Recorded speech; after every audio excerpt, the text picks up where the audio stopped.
Travis Wingedzel. In 1119 CE, the Knights Templar were founded.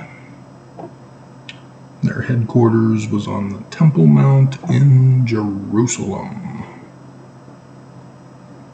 They lasted for nearly 2 centuries during the Middle Ages here.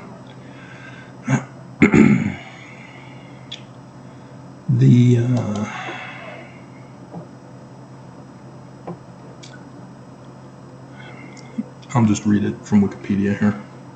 In 1305, the new Pope Clement V, based in Avignon, France, sent letters to both the Templar Grand Master Jacques de Molay and the Hospitaller Grand Master Fulk de Villars to discuss the possibility of merging the two orders.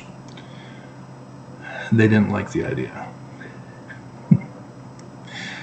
And in 1306, Pope Clement invited both to discuss the matter. In 1307, de Molay arrived early.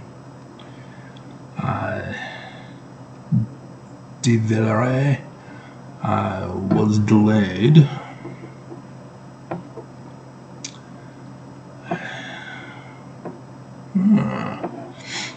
And so in that time period, de Molay and Pope Clement discussed criminal charges that had been made 2 years earlier by an ousted Templar and were being discussed by King Philip IV of France and his ministers. It was generally agreed that the charges were false. Don't put that in there. Clement sent King Philip a written request for assistance in the investigation. I'm not interested in according to some. Alright. The dawn of Friday the 13th, 1307, which in the Julian calendar was a Thursday. In our calendar, it's a Friday. A date sometimes incorrectly cited as the origin of the popular stories about Friday the 13th.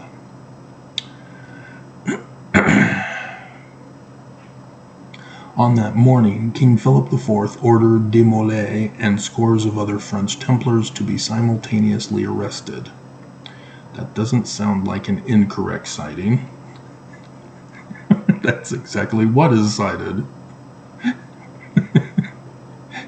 The arrest warrant started with the words "Dieu n'est pas content.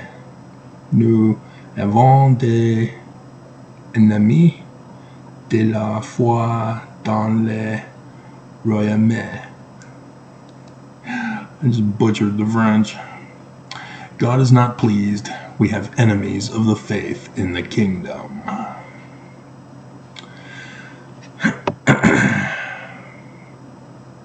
Claims were made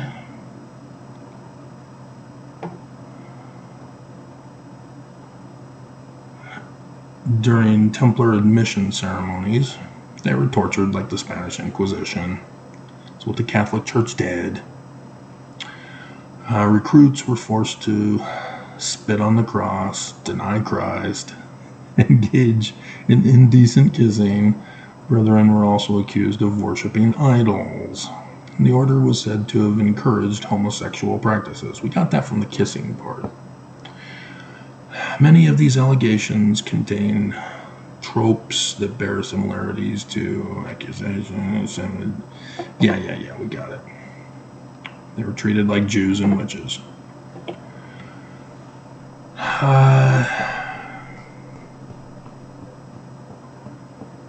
Let's see.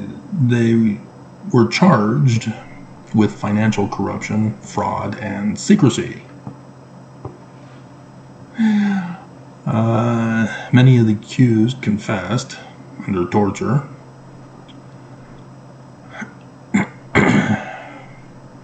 Though, of course, they were forced to make confessions that they weren't tortured. Like I said, the Spanish Inquisition.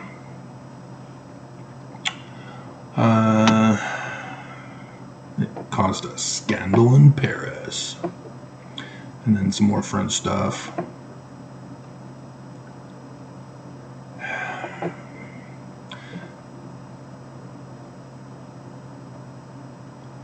The Templars were accused of idolatry and were charged with worshipping either Baphomet or a mummified severed head they recovered amongst the artifacts among the headquarters at the Temple Mount.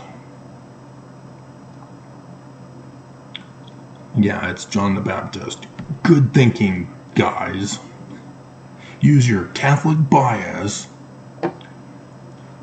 to support your Bible interpretation. Let's see.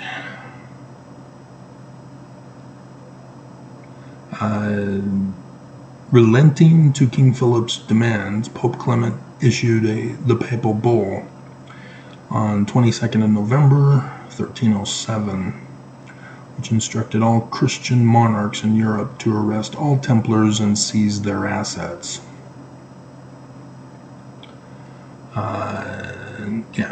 Inquisitors, torture. Let's see.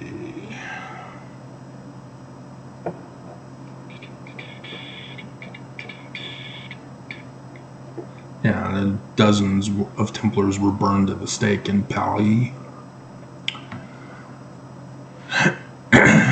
Philip threatened military action unless the Pope complied with his wishes.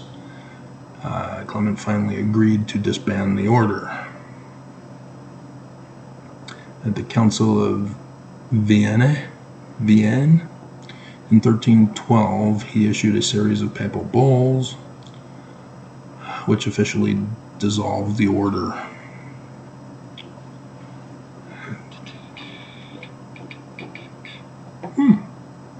Both men, under pressure from the king, Grand Master Jacques de Molay and the preceptor of Normandy, were under pressure from the king, were declared guilty of being relapsed heretics and sentenced to burn alive at the stake in Paris on 18th of March, 1314. Interesting.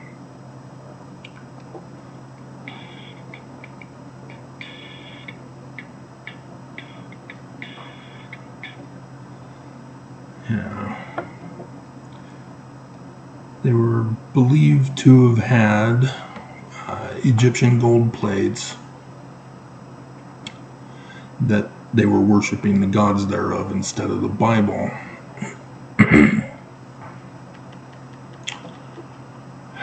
And yeah, the origin involves the rise.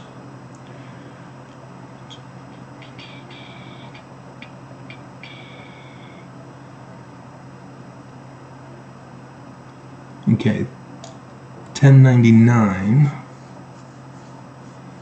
After the Franks in the First Crusade. So the Knights Templar were formed after the Crusades.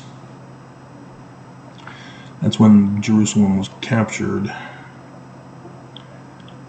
1099. And so Christians made pilgrimages. They obviously needed protection. They needed businesses to buy products from along the journey, as well as getting to the temple. And so this is where the French knight Hugh de Payens approached King Baldwin II of Jerusalem, proposed creating a Catholic monastic religious order. And It was the Council of Nablus, January 1120. And granted the Templars a headquarters in a royal wing palace on the Temple Mount in the captured Al-Aqsa Mosque.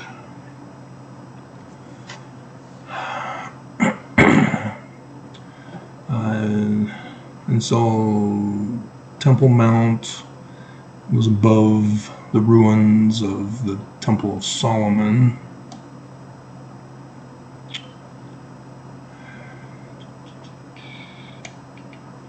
And the full name is the Poor Knights of Christ and the Temple of Solomon, thus Templar Knights.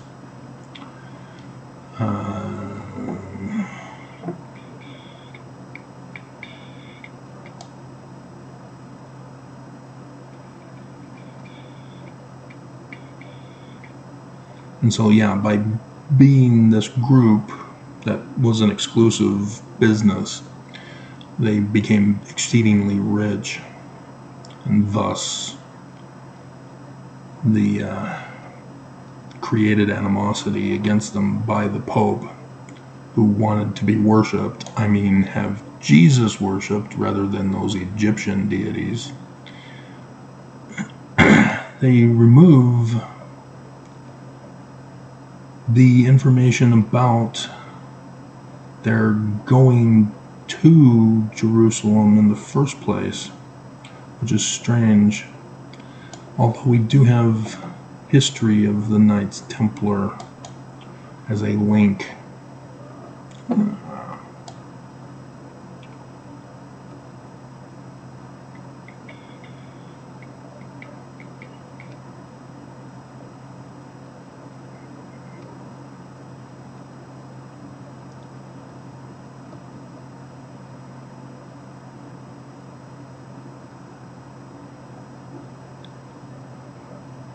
Bankers.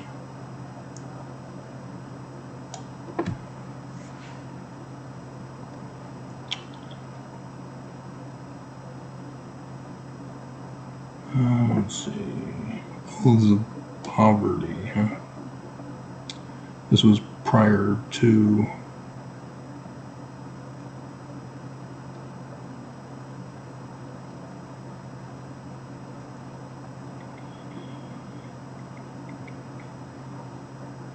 $1150. Maltese Cross. They were involved in banking as a result of their business operations.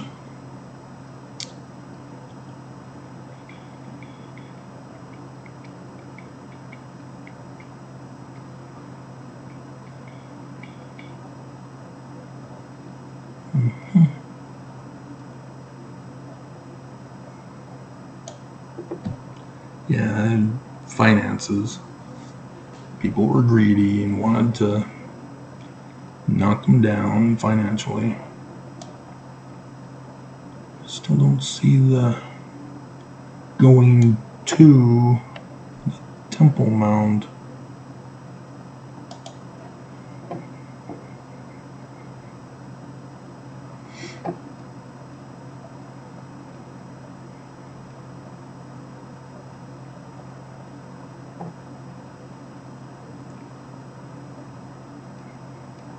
See, they took out, this has been altered after I originally did the videos.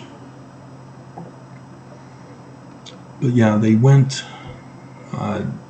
they were ordered to go to the mound in Jerusalem by a pope, and they found something. We don't know what it is. All we know is that they rushed back to the Pope, were in a sealed session meeting, and from that time the Pope then granted them power to run all this. And then that's where they give them the headquarters. So that part has been removed from Wikipedia. Strange. Because I'm the only York Rites member still remaining of the old order. And so the order became what's known as the Knights Templar. That's much later on. The newer order has 13 ranks to correspond with the Friday the 13th. The original was just 10. There's the first 3 that is for all Masonry. Primarily the Scottish Rites and the York Rite, but there were others as well. But these are the 2 major ones. And so you have Entered Apprentice, Fellow Craft, and Master Mason. So when you learn about Joseph Smith in 1842, on the 15th of March, he becomes a Master Mason. I think it was 2 days after, wasn't it? On the 13th of March. He, I think it was the first 2 degrees, the Entered Apprentice and then the Fellow Craft. But then within it, there's the Mark Master, Past Master, Most Excellent Master, Royal Arch Mason, Order of Red Cross, Order of Knights of Malta, and the Order of Knights Templar. That's the highest rank. And so these York Rites are the keepers of the Holy Grail. And yeah, it's considered a myth, a legend, but it's got bearing because of the Smiths. And so, to sum up the lore, they had found Egyptian gold plates talking about a future Christ of the latter days, which corresponds to the learning of the Jews. That's the Holy Grail. And they were the keepers of the secret of his coming, even though it's in the Bible, when you use the learning of the Jews. And with the Friday the 13th, there was a group that headed up to the Scandinavian, there's an island up there. They hitched a ride with I think the Vikings, who had the ships, and sailed to America, as the Vikings had already been well accustomed to America, and went inland from Canada and into the Wisconsin, Dakotas area. Was it Wisconsin or Minnesota?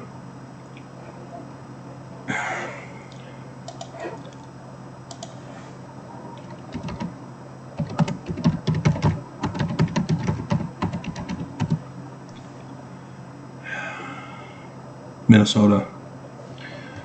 And there in what's now Kensington, a stone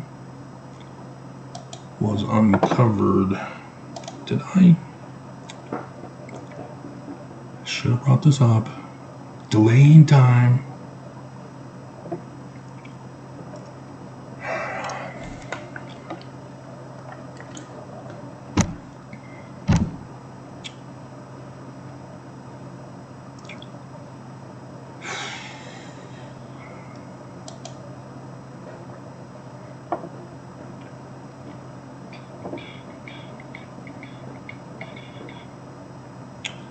$13.63. This is taking too long to come up.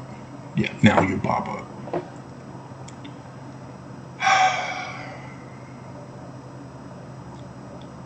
It didn't take this long to pop up in the beginning when I bought this.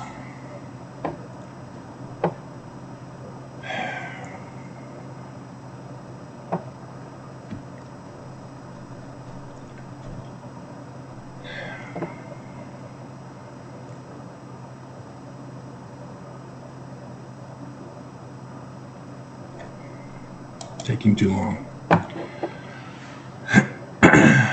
And so they then had markers placed on the east half of America, and they lead right to southern Illinois. And there's what's called Little Egypt to the east of the caves where X marks the spot for the latter day signs in the heavens from the Bible. The 21st of August 2017 and 8 April 2024. And there's more of the native Indians that are involved in that area as well, but they buried the Egyptian gold plates supposedly in those caves. And they usually set traps and deception paths and all sorts of stuff to make it difficult to find.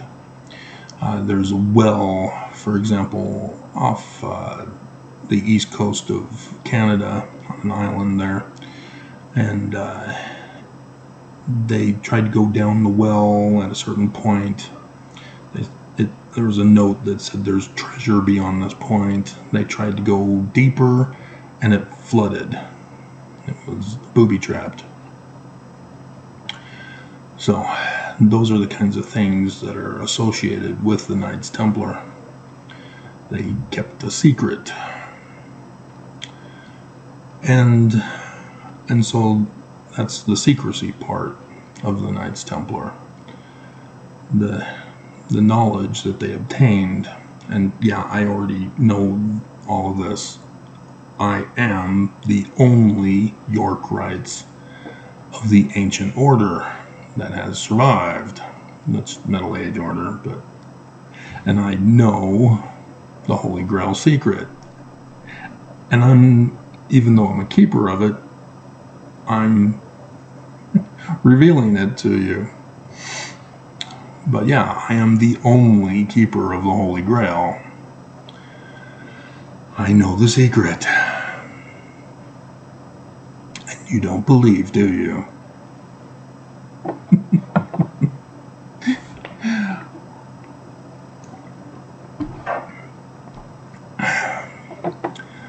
And so, Joseph Smith Sr. in May 7th, 1818, he was made a Master Mason, the third degree of all. And the manner in which it was done before 1826 is completely different and far more strict than it is today. The Yorkites of today is not the same as then. And likewise with Scottish rites. And so the Yorkites of today know nothing of this, because Joseph Smith Sr. also was the keeper of the Holy Grail. That's how I came into possession of the Holy Grail. And no, it is not an actual cup. And no, Jesus didn't drink out of it out of the Last Supper. All of that is code. You know, the Da Vinci Code. Where's the cup? There's no need for a cup. It's the painting symbolized the Last Supper. Revelation 19. That's what it means. And Joseph Smith Jr. used it 19 July 1840. But Brigham Young refused to publish it in a Doctrine and Covenants in 1844. And even in the last year before he died. He did, however, put in section 85, talking about the future Holy Grail. Because that's what it is. It's the Christ, the bloodline, which I'm sure most of you already knew that. It was the Ontario Lodge, number 23 of Canandaigua, New York. It was just south and a little bit to the west from his Manchester farm.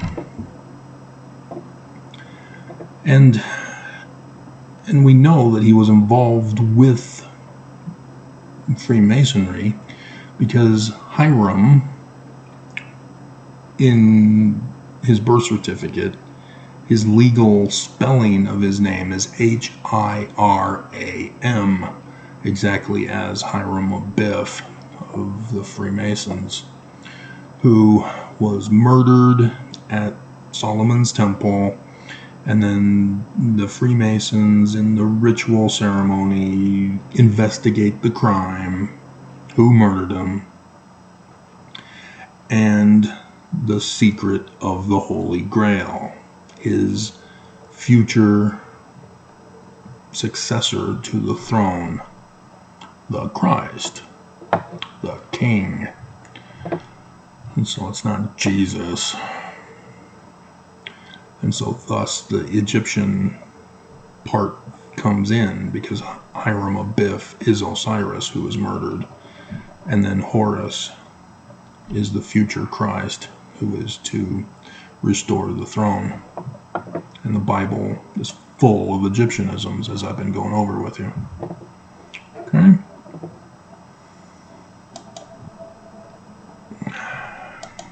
And so, William Morgan, he moved to Batavia, New York, around 1823, and had obtained a deal with the Batavian Press to work on at least one book to expose the threat of the Illuminati that had infiltrated the Scottish Rites Freemasonry in America and intended to overthrow America in the latter days.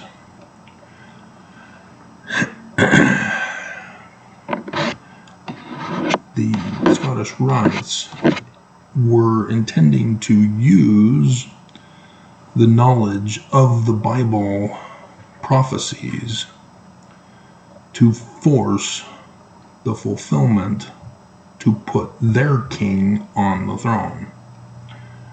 And so they have Holy Grail too, but they are purposely forcing it rather than treating it as prophecy, as the Bible intended it to be.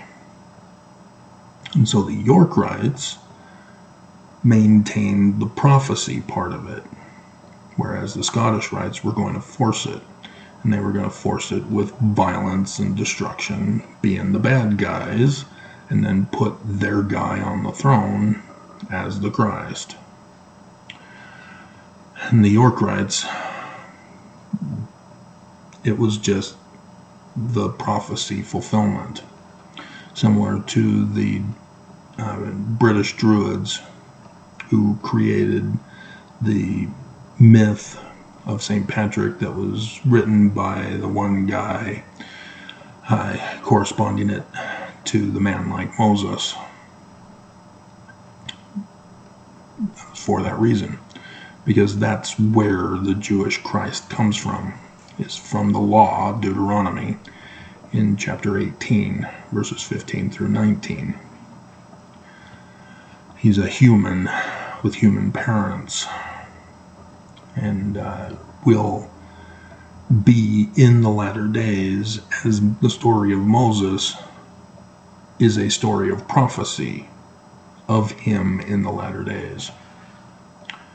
And like I said, 2017, April 2024. That's the time frame that the Bible talks about. And both of these people, these groups, know this. Scottish Rites, York Rite. They both know the Bible and the code in the Bible of prophecy for the latter days. So Scottish Rites purposely going to fulfill it, and thus fulfill prophecy, except their Christ is not the legitimate one. Because the prophecies of the Christ are very clear. You can't force a fit for that. That's their one weakness, and it's kind of a big one. And so the York Rites, it's just, wow. Because I know the secret of the Holy Grail. Yeah, wow.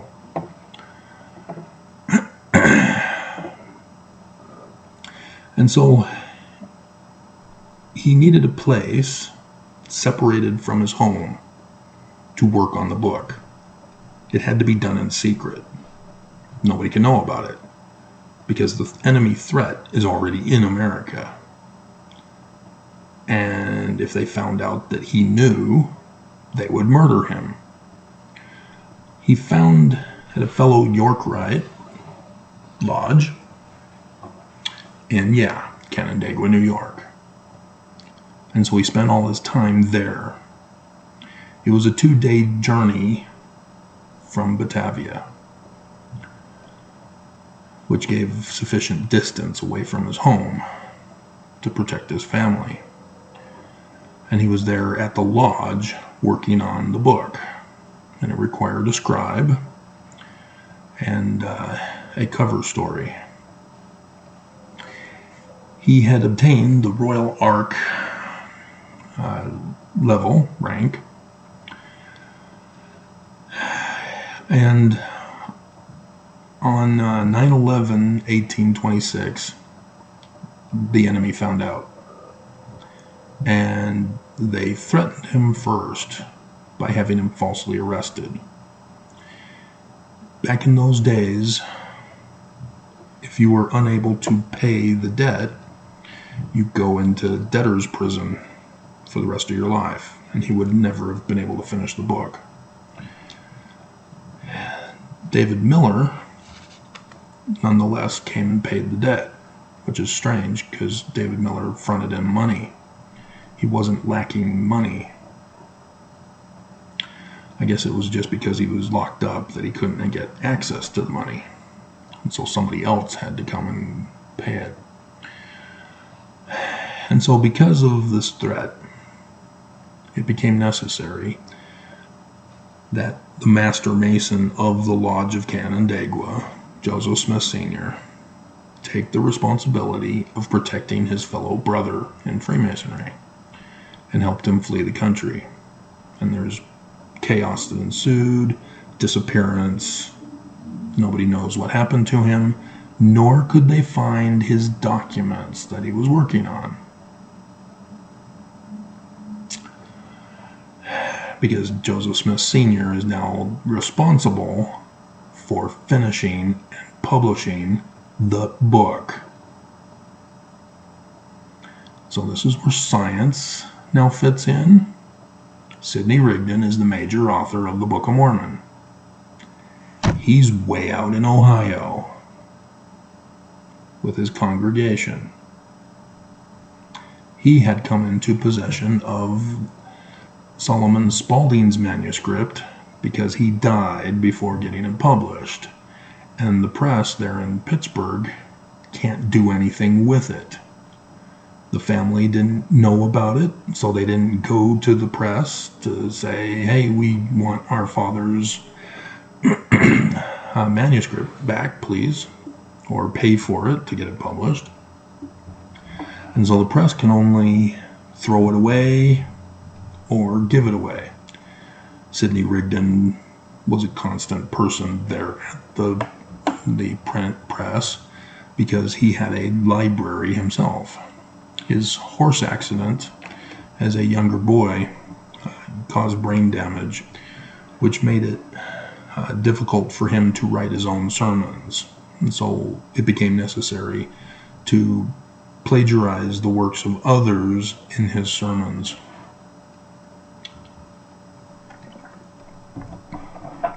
And thus why he had a library. And so he obtained possession of the Solomon Spaulding manuscript, which, yes, Mormonism unveiled. It's correct. The pattern for the Book of Mormon is after the Solomon Spaulding manuscript, which does not exist. Because if they were found with it, people would be able to see that Sidney Rigdon plagiarized it. And so I can see that they would have destroyed it after writing the Book of Mormon.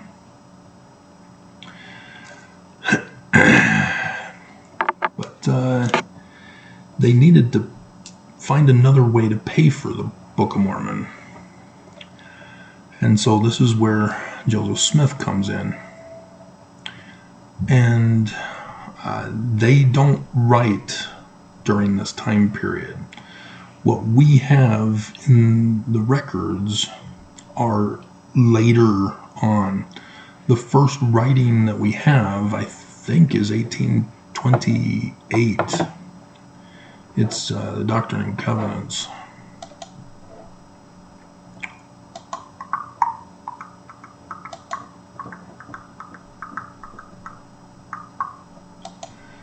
Which, yeah, July 1828. This is the first time that they are now keeping a record of what's going on. And this is about the loss of the 116 pages. And so we find out after this time about what they claim happened prior to. And Joseph Smith Jr. had worked on the farm for Martin Harris and was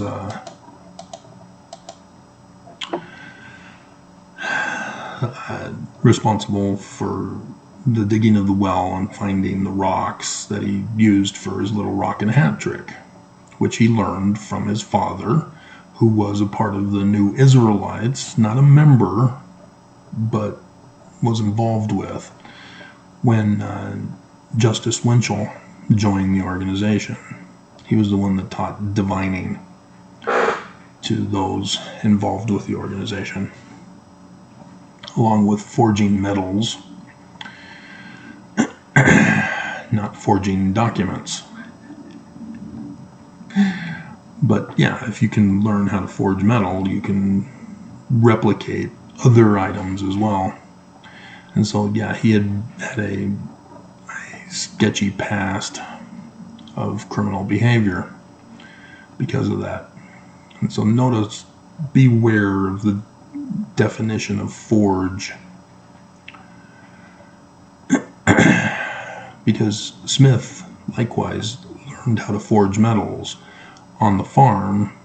The barrels that he made in his coopersmith shop, he was able to forge copper for the bands on the barrels.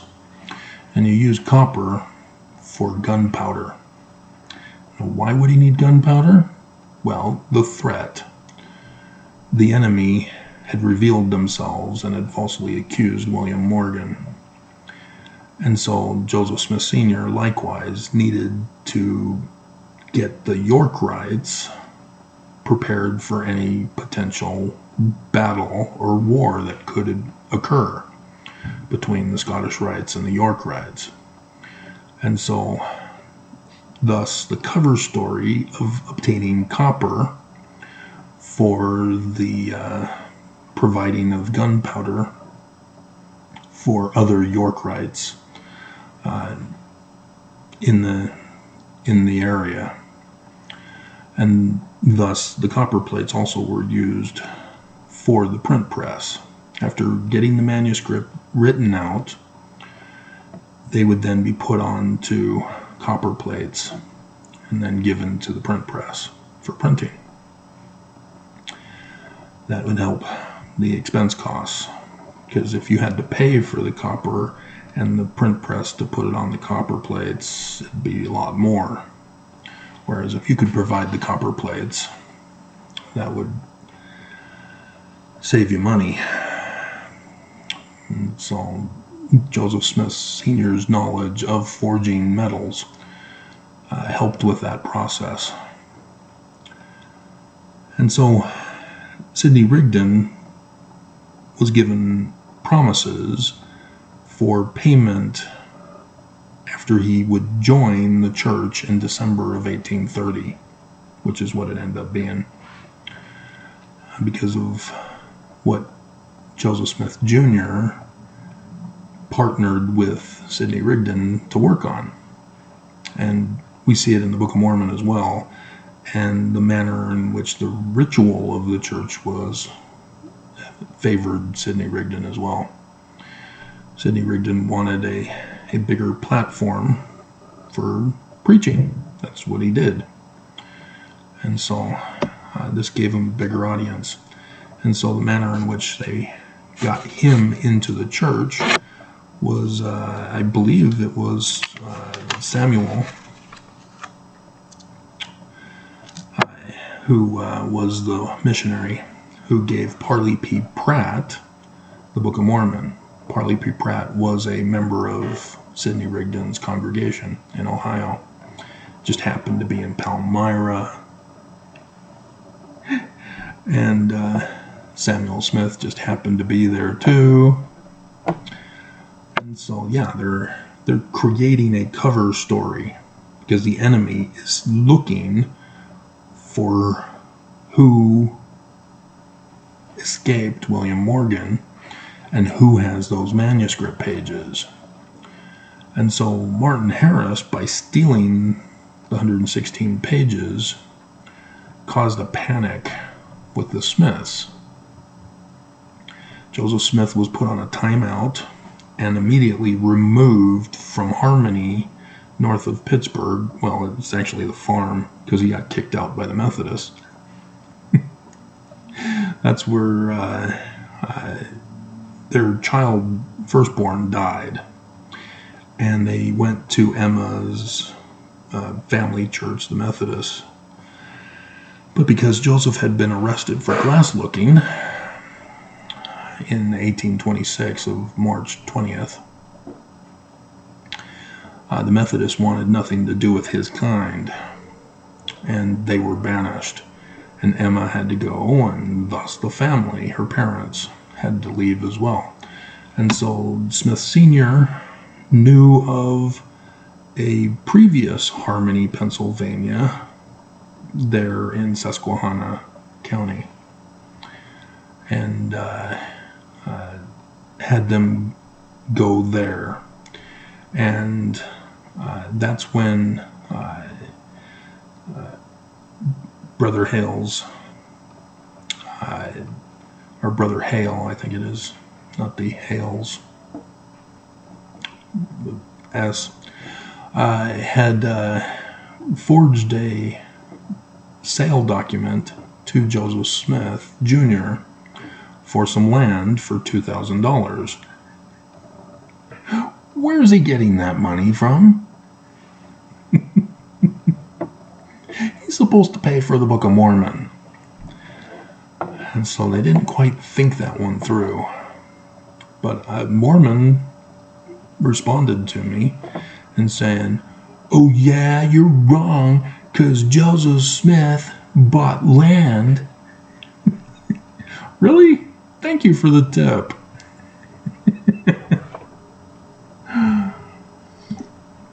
That's where I found out that it was no longer called Harmony. It had been renamed a couple of times, as I did that video again recently. And so Joseph Smith was in timeout down there for a year. And then Section 10, 1829, Bruce Har, not 1828, they had finished the Book of Mormon and were now getting it ready on the copper plates for the print press. And Oliver Cowdery was the one working with Sidney Rigdon. So when that work was done, that's when Oliver Cowdery then steps in to be a babysitter for Junior and work on finishing the book, actually doing the book in 1.5 months, because it's 1829, not 1828 for Section 10. And so Section 4 is hilarious, because that's January.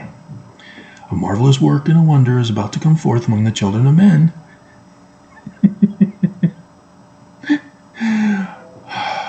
But yeah, they were responding rather than planning. And so there's some errors that have leaked out. And this is what allowed Heber C. Kimball to find out about this. Yeah, he's the enemy.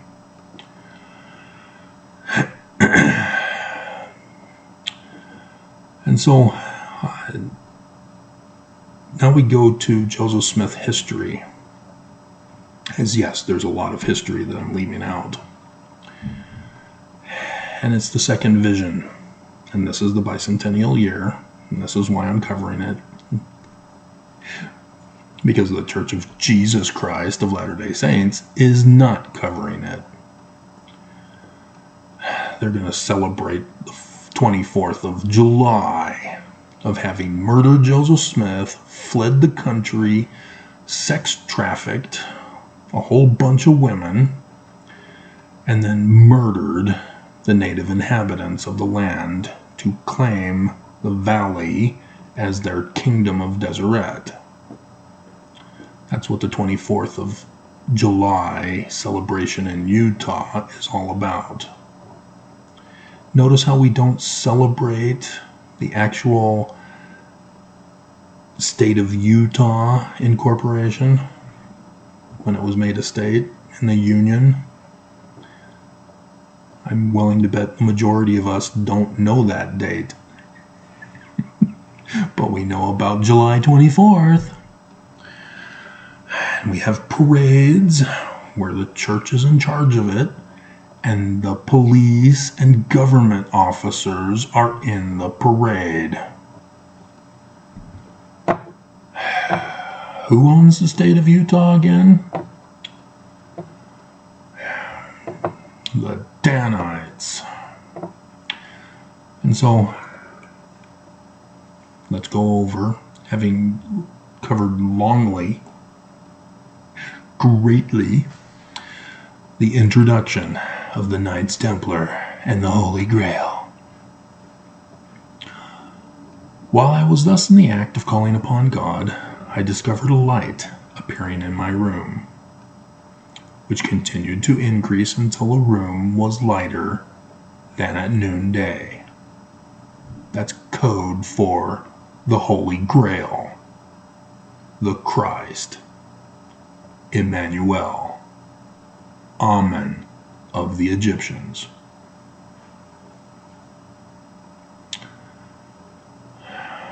When immediately a personage appeared at my bedside, defying the laws of gravity, laws of physics. Feet did not touch the floor. He had a sheer, see-through, transparent robe that I could tell he was male, and not a single painter will paint it correctly, because it's porn. It'll kill you. Because Joseph Smith was murdered. Wait a minute.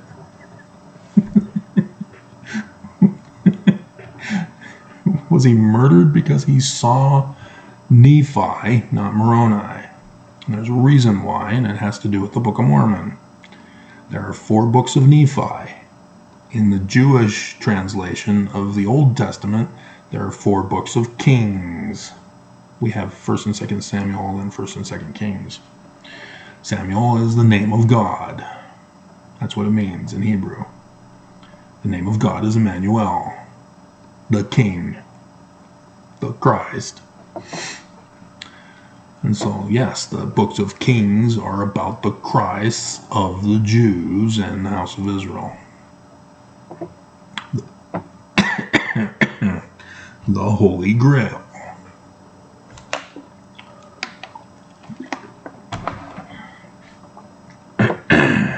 So yeah, the story of Samuel, the name of God, with Eli, God, and his two sons. Whereas Samuel is the one where the name of God warns God about his two wicked sons who had sex in the wrong room of the temple. And thus God destroyed them. God destroyed God and his two sons. Hilarious text when you know Hebrew. Okay, and so he goes into too much detail about the robe. What are you doing? Stop it. And so his countenance, truly like lightning. Again, this is Jupiter. That's the symbol of Jupiter. Jupiter is Yah, Peter. In Latin, it's considered Sky Father in translation, because the Yah, well, it's weird. They screwed it up over time. But the Yah is the Hebrew God, which pictorially is a match for Zeus of the Greeks. And Jupiter is considered the Roman version of Zeus. And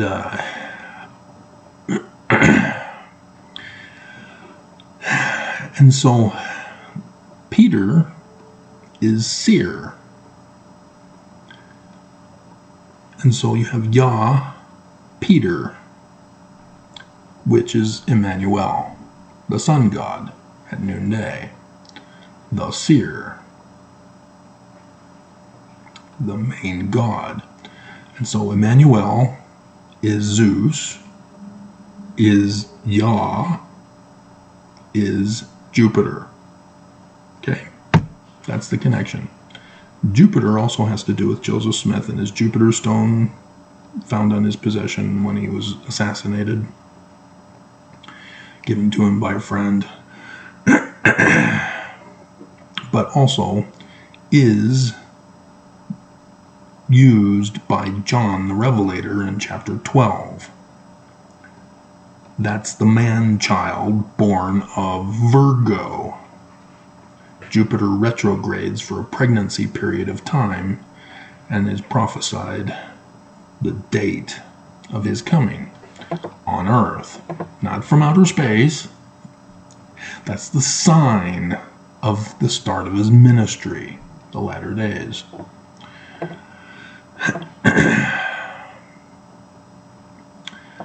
And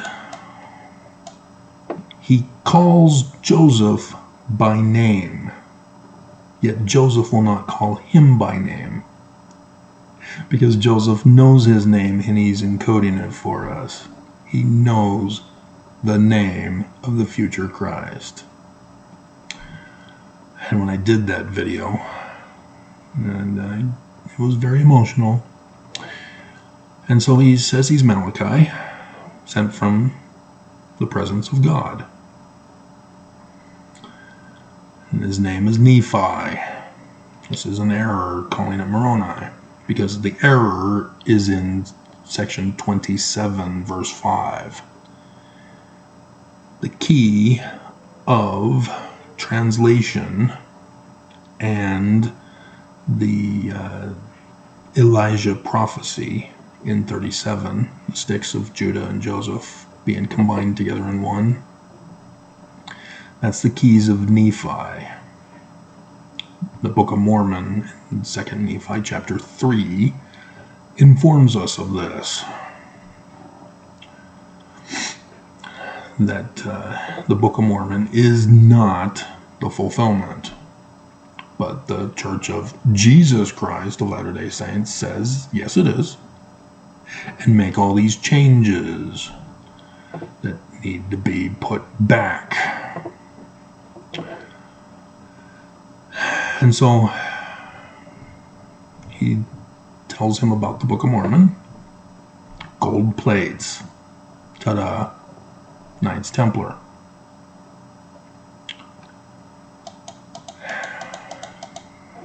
Joseph Smith Jr. learned this from his father. Knows of the Book of Mormon, which is William Morgan's book. Joseph is writing this in 1838. He had other versions earlier on, but after 1828. And so, yes, as much as you can find that Joseph Smith said something different to different people, you're looking beyond the mark. You're trying to prove that this whole thing is a fraud. You're not paying attention to the details.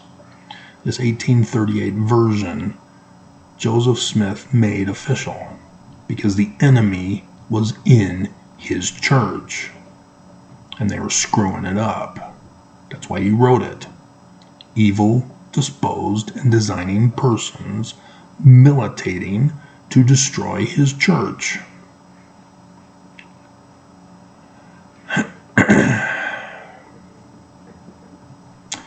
And so, yeah, the Urim and Thummim is also involved for the translation part of it, to bring up seers of Jupiter, and which is Yah Peter. It's not Judah as in, well, it is because Jew is Yah, and then the Da is the other part of Judah. But yeah, you can see that the Latin was screwing up the phonetics. And then it's an H, Jesus, in Spanish. And let's see. Now in 2036, he's talking about prophecies of the latter days. This second vision is the exact same pattern as the Book of Mormon, 1 Nephi, chapter 1, Lehi's second vision. Not a coincidence here. By looking beyond the mark to say that this is all just fraud, you missed this. A messenger in a vision gives the main character a book about the latter day destruction and tells of the Christ of the latter days. And so, going over some of the threats of this Scottish Rite Illuminati group, that they that come shall burn them, and if it were not so, the whole earth would be utterly wasted at his coming. We get to verse 40. The 11th chapter of Isaiah is the two Christs of the latter days. The preparatory Christ, who is the founder, Joseph Smith, and the future Christ, Emmanuel. The bloodline. Joseph Smith Sr. is the bloodline. Junior was made the first Christ. The second Christ comes through Hiram, because he too was murdered. His name is Hiram Abiff. His wife and son went with Heber, the enemy. That's why they went with him and did not stay back with Emma and Lucy.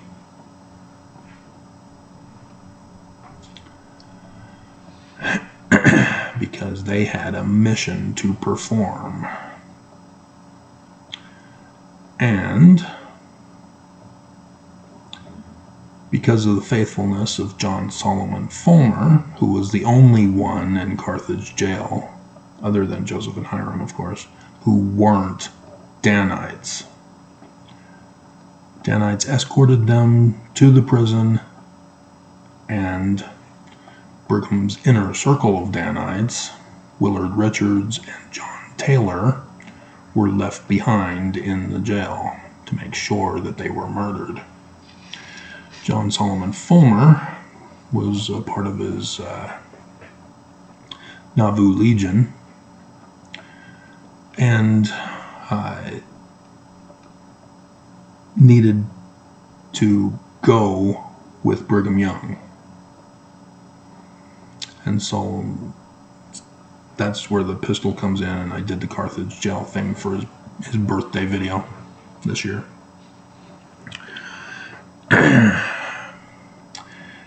And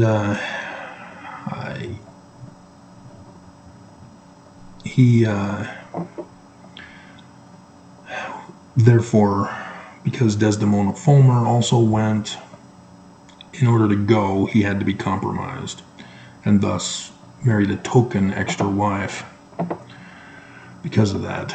And then when Brigham Young made it official publicly, every Mormon must practice polygamy, that's when he publicly again married a second woman, which is technically a third. I happened to come through his first wife. But yeah, prophecy. Solomon, Hiram Abiff. See what Joseph Smith was setting up there? He knew he was going to be infiltrated eventually. 1838, he knows. And so he needed to have things set up and prepared. Thus, Hiram's wife and son went with Heber. Likewise, Desdemona Fulmer, and was the cover story for John Solomon Fulmer to go, as Brigham Young also appointed him into a financial position so that he would be compromised to go. And so, yeah, my family knows Desdemona Fulmer was sealed to Joseph Smith after he died, not in 1843, as the church claims. The church is lying to you on that. Joseph didn't seal anybody in 1843. That was Brigham and Heber that were doing those sealings.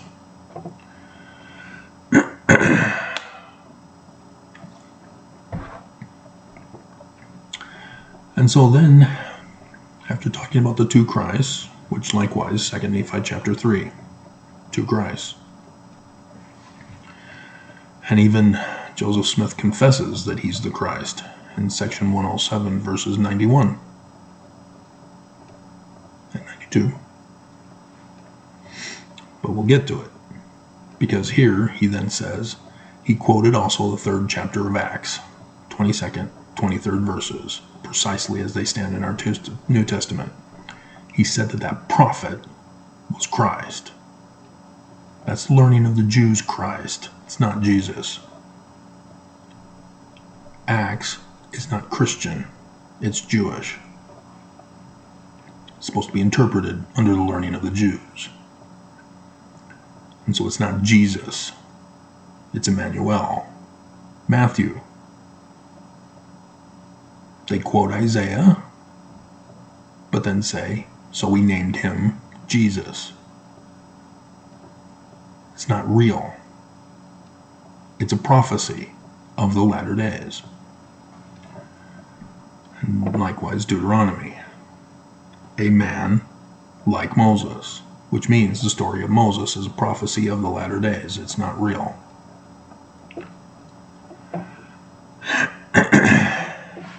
This is our Christ.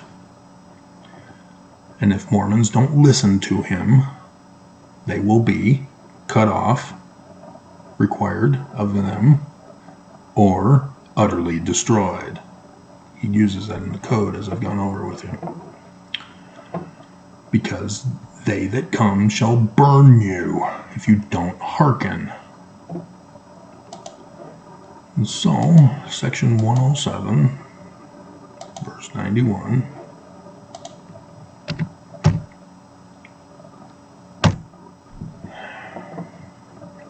The duty of the office of the high priesthood is to preside over the whole church, and to be like unto Moses. Joseph Smith is the bloodline of the Knights Templar. He's the Holy Grail secret.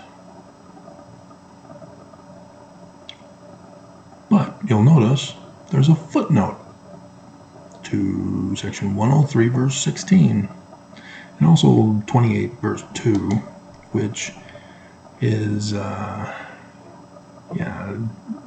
but behold, verily, verily, I say unto thee, no one shall be appointed to receive commandments and revelations in this church, excepting my servant Joseph Smith, Jr., for he receiveth them even as Moses. So refer also to section 43 of the Doctrine and Covenants, so that you won't be deceived, Mormons. You're not even listening, are you? You don't believe. And so, section 103, verse 16, which is technically 15, where it starts, behold, I say unto you, the redemption of Zion, latter days, millennium, peace, safety, refuge, section 45. And so, yes, it's not the Jews in section 45. He tells us this, and yet the Church of Jesus Christ of Latter-day Saints won't tell us the truth. Plus, they also won't tell us the truth about the parable in section 101, starting in verse 43. They change it so that Mormons are the servants. Then who's the house of Israel? Who are the olive trees? The prophets? No. No. Therefore I will raise up, there's the pattern match, unto my people, through Hiram, a man who shall lead them like as Moses led the children of Israel. The combination of John Solomon Fulmer with Hiram Smith would eventually marry, and this blows my mind, and Emmanuel. That's the surname. If you know anything about Jewish naming and then coming to America being changed, and because the recorders at Ellis Island were, a little bit, they were impatient to try to use the different national names, and so they changed it all to a certain pattern name. And so, yeah, all of your Nelsons, Christoffersons, those also became fixed, because those used to be part of Christofferson, Christopher. It's complicated for them, and so they simplified it. And so unless you need to know that information if you're going to trace your ancestry back beyond when they came to America. And so Mormons are the children of Israel and are in bondage. To who? The great and abominable church. That's the story of Moses. Moses goes to the leader of the church. Let my people go. A man like Moses in the church. Let my people go. He's warning you, doing YouTube videos, suing the church to let you go. And you want him murdered? You mock him? You laugh at him? You try to lay traps for him? You hack his computer? This is what you do to your Christ, huh? Section 45. And so this is the bloodline. This is the secret of the Holy Grail. And like I said, I am the keeper of the secret. And yeah, you guys know, if you're listening this far into the video, you know that it's me. Because I fulfill all the prophecies. And it's amazing. Because Theola Fulmer is my grandmother, who married Louis Benoni Goodsell. They know nothing of that, or they knew nothing of that. They're both dead now. They weren't arranged in marriage. It just happened. See, like I said, the Scottish rites are purposely fulfilling prophecy. And they are going to put their own version of king on the throne. He is not a fulfillment of prophecy. He can't be. You can't fulfill prophecy that way. You can't fulfill the birth date with the name and the name of the parents and the origin from Hiram and John Solomon Fulmer from Joseph Smith Sr. You can't fulfill childhood prophecies.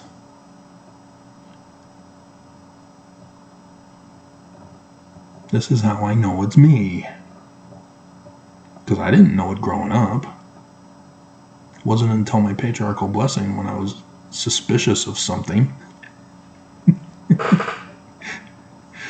I was curious.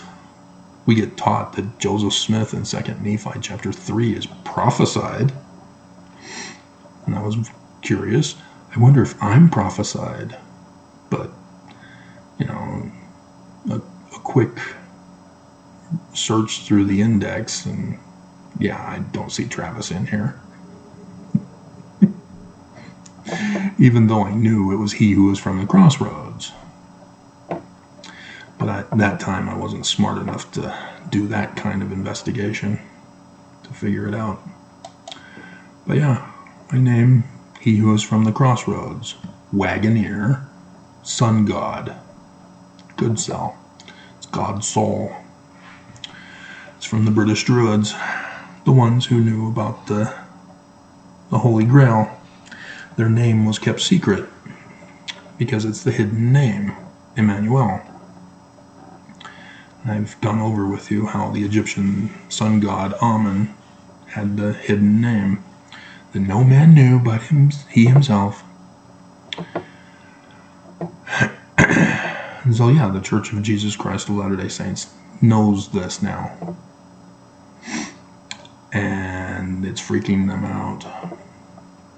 And they've been trying to murder me because of this. And then, yeah, it's sad. I'm the only old school York rites. And it's York rites, even though it's technically Scottish rites, because Brigham Young was Scottish rites and set up his temple initiatory endowment as Scottish rite.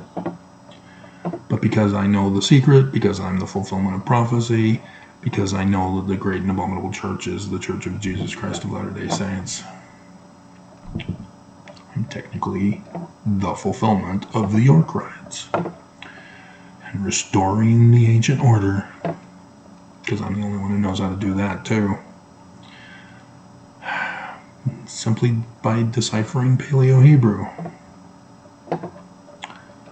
I fulfilled prophecy and didn't realize it.